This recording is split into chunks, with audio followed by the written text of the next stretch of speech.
एक और खबर बता दें कि मई में एसआईपी के रिकॉर्ड आंकड़े दर्ज किए गए हैं। इस पर बातचीत के लिए हमारे साथ जुड़ गए हैं एसबीआई म्यूचुअल फंड के डीएमडी और ज्वाइंट सीईओ डीपी सिंह। शुक्रिया सर, आपने वक्त निकाला। सर, पहला सवाल होगा कि जो एसआईपी के जो आंकड़े हैं लगातार रिकॉर्ड देखने को मिल रहा है, क्या लग रहा है किस तरह का ट्रेंड देखने को मिल रहा है? और आप एक लार्जेस्ट प्लेयर है म्यूचुअल फंड इंडस्ट्री के, तो क्या छोटे शहरों से वहां पर ग्रोथ देखने को मिल रही है? किस तरह का ट्रेंड दिख रहा है? नहीं, सिर्फ छोटे शहरों से नहीं, ये तो नंबर सब जगह से आ रहे हैं। और इसमें सबसे बड़ी बात यह है, जो पॉजिटिविटी है about the capital market that is growing. और लोगों को लग रहा है कि एसआईपी के जरिए जो इन्वेस्ट करना एक बहुत अच्छी एक प्रक्रिया है, जिसके थ्रू कैपिटल मार्केट में पार्टिसिपेट करने से और वेल्थ क्रिएशन हो सकता है। ये जो मैसेज है कि म्यूचुअल फंड सही है, ये सब जगह पहुंच गया है और पहुंच रहा है बहुत अच्छे तरीके से।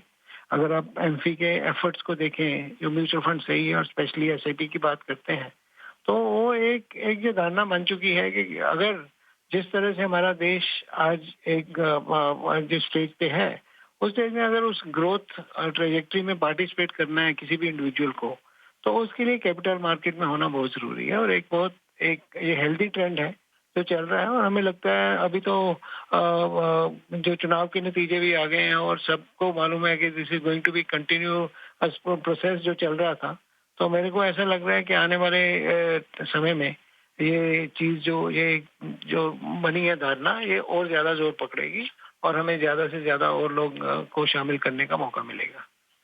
बिल्कुल सही बात है। जिस तरह के ग्रोथ पर लोगों को भरोसा है, ये तो शुरुआत है और ये ट्रेंड आगे भी चल सकता है। उनको लगता है कि एसआईपी एक बढ़िया ऑप्शन है जो लॉन्ग टर्म के लिए बेहतर है। लेकिन सर, रिटेल इन्वेस्टर्स लगातार जागरूक हो रहे हैं और जो फीस वगैरह को लेकर है, उनको लेकर वो ज़्यादा समझदार है, खर्च को लेकर ज़्यादा समझदार है कि एक्सपेंस रेशियो क्या होना चाहिए। तो क्या इस दिशा में कुछ और कटौती की आपको लग रहा है कि कुछ और रूम है म्यूचुअल फंड कंपनियों की तरफ से कि इसे कम किया जा सकता है?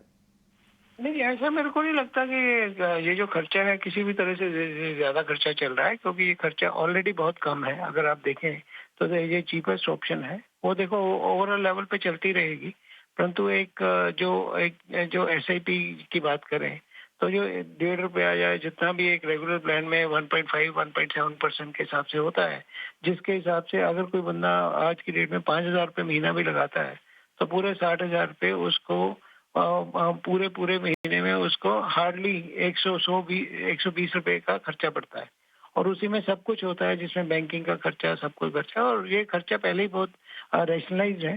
परंतु आने वाले टाइम में जो भी होगा, क्योंकि ये रेगुलेटेड है, जो भी रेगुलेटरी एक्शन लिया जाएगा तो वो तो हो ही जाएगा। और ये तो एक साधारण बात है कि किसी भी चीज में जब उसकी साइज बहुत बड़ा होता है, तो उसकी कीमतें वैसे ही कम होती हैं। और एक्सपेंस रेशो का भी ऐसे ही है। कोई भी फंड जो जैसे जैसे उसका साइज बढ़ता है, उसकी एक्सपेंस रेशो कम होती है, वो ऑलरेडी रेगुलेशन में है।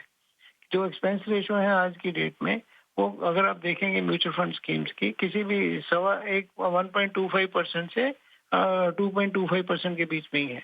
तो ये कोई बहुत ज्यादा ऐसा बात नहीं है। जो बंदा पार्टिसिपेट कर रहा है एसआईपी के थ्रू कोई खास तौर पे, उनके लिए ऐसा कुछ सोचने की कोई जरूरत नहीं है। और जो भी होगा वो हो जाएगा। ये तो ऑनगोइंग प्रोसेस है और चलता रहेगा। एक और जो रोल होता है एक्टिव फंड्स के और पैसिव फंड्स की अगर तुलना में अब अगर बात किया जाए, तो कैसे जी। लग रहा है, कैसे उसमें बैलेंस बनाने की ज़रूरत है? क्योंकि पैसिव फंड्स को लेकर भी पिछले कुछ दिनों में काफ़ी कुछ रुझान बढ़ा है, कुछ ईटीएफ को लेकर काफ़ी अच्छा रुझान देखने को मिल रहा है। क्या लग रहा है कैसे म्यूचुअल फंड कंपनियों को, एसेट मैनेजमेंट कंपनियों को इसमें बैलेंस बनाने की ज़रूरत है? देखिए, ईटीएफ का जो नंबर हमें ज्यादा दिख रहा है, जो रुझान दिख रहा है, वो खास तौर पे जो हमारे इंस्टीट्यूशनल इन्वेस्टर हैं उनकी तरफ से है। इंडिविजुअल इन्वेस्टर की तरफ से या रिटेल इन्वेस्टर की तरफ, क्योंकि उनको भी लगता है कि ये जो एक्टिव फंड्स हैं, आज भी हिंदुस्तान में इतने ज्यादा व्यापार जो कैपिटल मार्केट में प्रवेश कर रहे हैं थ्रू आईपीओज एंड अदर्स, वहां पे ज्यादा पैसा बनने की उम्मीद है। पैसे में भी मार्केट के साथ चलेगा, परंतु ये दोनों साथ साथ चलेंगे। बैलेंस तो यही है, जब बंदा कोई इवॉल्व हो जाता है और पैसा ज्यादा होता है या क्योंकि हमारे यहाँ पे तो 250 रुपये से शुरू होती है, 500 रुपये से ऐसे भी शुरू होती है, ये तो लाखों में जाती है।